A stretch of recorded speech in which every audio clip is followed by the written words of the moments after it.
সবুজে ঘেরা এক জঙ্গলের পাশে ছিল ছোট্ট একটি গ্রাম, নাম সবুজপুর। এই গ্রামে থাকতো এক কৌতূহলী ছেলে, নাম টুকু। টুকু খুব সাহসী, কিন্তু একটু বোকাশোকাও বটে। টুকুর মা বলতো, জঙ্গলের ভেতরে যাস না বাবা, ওখানে বাঘ আছে। বাঘ যদি থাকে আমি তাকে বন্ধু বানাবো। এই ছেলে তো একদিন আমাকে পাগল বানাবে। জঙ্গলের গভীরে থাকতো এক বাঘ, নাম বাঘু। সে খুব বড় আর শক্তিশালী, কিন্তু মনের ভেতরে সে ছিল ভীষণ একা। সব পশুরা তাকে ভয় পেত। হরিণ বলতো, ওই যে বাঘু আসছে, পালাও। আমি গাছে উঠি, তুমি দৌড় দাও। আমি কি শুধু ভয়ের জিনিস? আমার কি বন্ধু হতে পারে না? একদিন টুকু জঙ্গলে ফুল তুলতে গিয়ে ভীষণ বৃষ্টিতে পথ হারিয়ে ফেলল। চারদিকে অন্ধকার, বিদ্যুৎ চমকাচ্ছে। টুকু কাঁপতে কাঁপতে বলল, মাগো, আমি তো হারিয়ে গেলাম। ঠিক তখনই ঝোপের ভেতর থেকে গর্জন।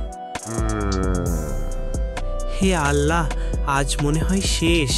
বাঘু সামনে এসে দাঁড়ালো, কিন্তু অবাক কাণ্ড, সে টুকুকে খাচ্ছে না।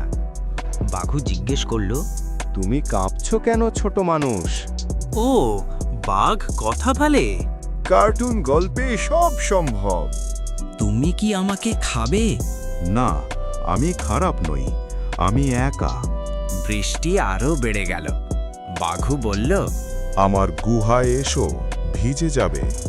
বাঘের সাথে স্লিপ ওভার? বন্ধুরা বিশ্বাসই করবে না।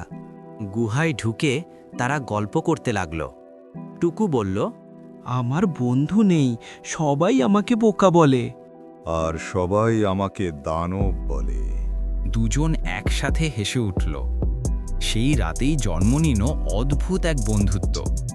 এক সকালে গোপাল ঘুম থেকে উঠে দীর্ঘশ্বাস ফেলল। আহা, আজ যদি গরম গরম ঝোল মাংস আর ভাত খেতে পারতাম। টুনি তখন উঠোনে দাঁড়িয়ে লাউয়ে জল দিচ্ছিল। শোনো গো, আজ বাজারে মাংস এসেছে নাকি? এসেছে, আজই মাংস রান্না হবে। ঠিক আছে, আজ আমি নিজেই মাংস রান্না করব। গোপালের মুখ মুহূর্তে ফ্যাকাশে হয়ে গেল। টুনি বাজারে গিয়ে কসাইকে বলল, কাকা, আধা কেজি মাংস দেন, কিন্তু ভালোটা দেবেন, যেটা নিজে হাঁটতে পারে না। এই নাও মা, একদম নরম মাংস। টুনি মাংসের সঙ্গে আরও কিনল 1 কেজি লবণ, 500 গ্রাম মরিচ, চিনি, কারণ ঝোল নাকি মিষ্টি হলে ভালো। রান্নাঘরে ঢুকে টুনি হাঁড়ি চাপালো। আগে তেল দেব না আগে জল? আরে থাক, সব একসাথে দিলেই তো সহজ। সে হাঁড়িতে ঢেলে দিল তেল, জল, মাংস, লবণ, মরিচ, চিনি। ঠিক তখনই বিড়াল মিয়াও ঢুকল। মিয়াও, এটার গন্ধটা সন্দেহজনক।